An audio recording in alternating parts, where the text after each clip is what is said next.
কষ্ট নয়, যারা যদি বুঝে ভাষা জানে, এক্সপিরিয়েন্স আছে, কাজের প্রতি দক্ষতা আছে, শুধু তারার জন্য এই কাজটা, আর অন্য কারোর জন্য না।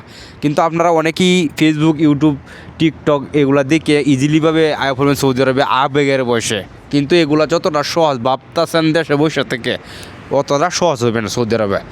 কিন্তু সৌদি আরবে একটা জিনিস, এটা খুব যারা একটু বোঝে, এটা এই বিষয়ে আসতে পারে। কোম্পানি, আপনার হাঙ্গার স্টেশন আছে, বিভিন্ন আছে, আপনার ফুড পান্ডা আছে, হাঙ্গার স্টেশন আছে, কার্টাপ আছে, মানে এটার মাঝেই ফুড ডেলিভারির মধ্যে বিভিন্ন কোম্পানি আছে। কোম্পানিতে ভালো একটা কোম্পানি দেখে আপনারা যারা জানেন বুঝেন তারা আসতে পারেন সৌদি আরবে, কিছু সমস্যা নেই।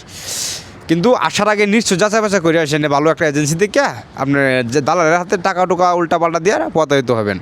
ভালো দেখে এজেন্সি থেকে তারপরে আসবেন সৌদি আরবে।